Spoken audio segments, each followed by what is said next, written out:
бүгін біз пульсті өлшеуді көрсететін боламыз. Ең алдымен пульсті не үшін өлшейді? Науқастың жалпы жағдайын бағалау үшін. Пульсті өлшеуге болмайтын жағдайлар болады. Олар, егер пациентіміздің температурасы тым жоғары болса, егер пациентіміз кофеині бар препараттарды немесе сусындарды қабылдаған болса, және пациентті тұрғызып пульсін өлшеуге болмайды. Пульсті анықтауға болатын орындар. Олар каржілік артериясы арқылы, самай артериясы арқылы, ұйқы артериясы арқылы пульсімізді өлшеуімізге болады. Пульсті біз пульсоксометр аппараты арқылы өлшейміз, немесе секундомер арқылы өлшейміз. Секундомер арқылы өлшегенде 15 секундты өлшеп, 4-ке көбейтіп, содан шыққан сан біздің пациентіміздің жалпы пульс болып есептеледі. Немесе 30 секундты өлшеп, 2-ге көбейтеміз.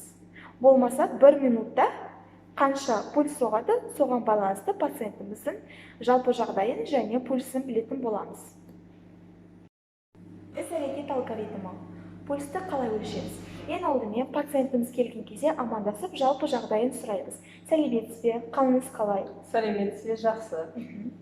Ең алдымен пациентті ыңғайлы орындыққа отырғызып, отырған қалыпта өлшейтін боламыз. Егер пациент баспалдақпен көтеріліп келсе, жаяу жүріп келсе, 5-10 минут күтетін боламыз.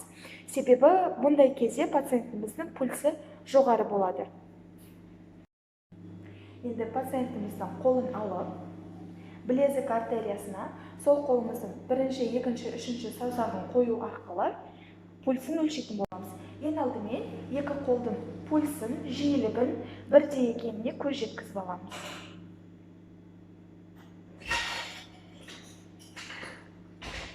Бірдей соғып тұр. Енді бізге жақын тұрған қолынан алып, 1-ші, 2-ші, 3-ші саусағымызды қою арқылы секундомерімізді 15 секундқа қосып пульсімізді өлшейміз.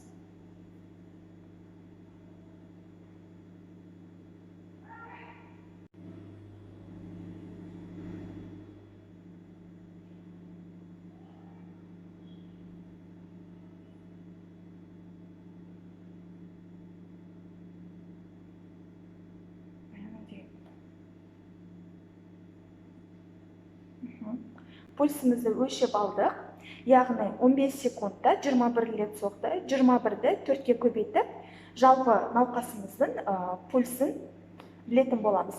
Егер 60 пен 80-нің аралығында соғатын болса, бұл қалыпты жағдай.